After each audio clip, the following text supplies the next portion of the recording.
പരീക്ഷണങ്ങളുടെ തീച്ചുളയിൽ വെന്തൊരുക്കി പാകമായ വജ്രരൂപമാണ് അർദ്ധാംഗന. അവൾ സ്ത്രീത്വത്തിന്റെ പ്രഥമ ഉദാഹരണവുമാണ്. മോഹവലയത്തിന്റെ മാന്ത്രിക ചെപ്പിനുള്ളിൽ പിടഞ്ഞുപോയ പാവം പെൺകുട്ടി.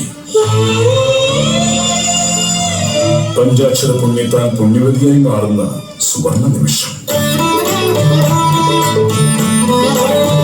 അർദ്ധാംഗനെ വരൂ, ദേവി പാർവതിയുടെ തോഴിയായി.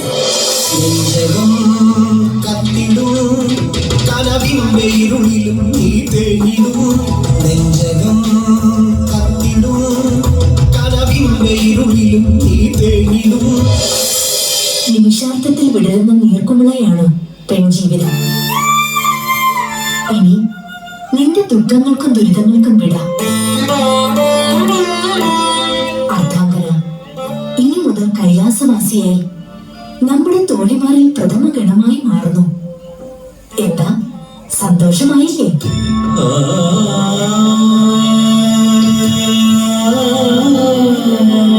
എന്തേ അർദ്ധാംഗന മൗനം ഭഞ്ജിക്കുവാനുള്ള സമയമായില്ലേ? ഭഗവാനെ, ഈ സുഖത്തിലും അടിയന്റെ മനസ്സ് വേദനിക്കുകയാണ്. വേദനയാണ്. എന്താണ് ഇതിന് ഹേതു? എന്റെ സുഖത്തിൽ എന്റെ പുരുഷനില്ലല്ലോ ഭഗവാനെ. അദ്ദേഹമില്ലാത്ത ജീവിതം വീണ്ടും എനിക്ക് എന്തിനാണ്? നിന്റെ പുരുഷനെന്ന നീചനാണ് നിന്നെ നീചയാക്കി മാറ്റി നിന്റെ ജീവിതം തകർത്തത്. ഇപ്പോഴും നീ അവനെ സ്നേഹിക്കുന്നുവോ? എന്റെ കഴുത്തിൽ പൊൻതാലി അണിയിച്ച എന്റെ പുരുഷനാണ് അദ്ദേഹം. എന്റെ വിധി മൂലം ഞാൻ അനുഭവിക്കേണ്ടതൊക്കെ അനുഭവിച്ചു. അതിൽ അദ്ദേഹം എങ്ങനെ കുറ്റക്കാരനാകും? ഒരർത്ഥത്തിൽ അദ്ദേഹത്തിന്റെ തെറ്റായ ചിന്തകൾക്ക് അരികിൽ നിന്ന ഞാനും കുറ്റവാളിയല്ല. ഞങ്ങൾ തുല്യരാണ്.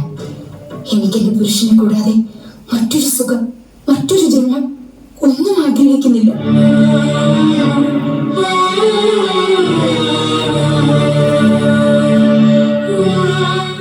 തെക്കാരമൊന്നും കരുതരുത്. ഇവളെ വീണ്ടും ഏത് നരകത്തീയിൽ മരിച്ചു കളയാൻ കഴിഞ്ഞാൽ ഇവൾക്കത് സമ്മതം. ഇനിയുള്ള എന്റെ സുഖം എനിക്ക് ലഭിക്കാതെ പോയ എന്റെ ദാമ്പത്യമാണ്.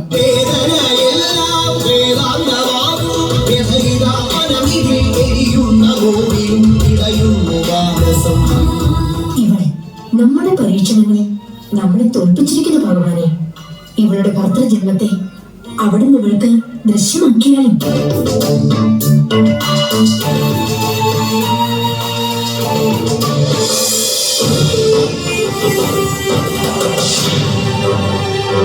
ഭഗവാനെ,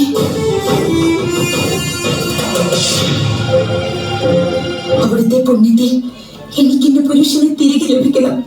തിരികെ ലഭിക്കണം ഭഗവാനെ. ഓം നമ ശിവായ, ഓം നമ ശിവായ. തുമ്പുരു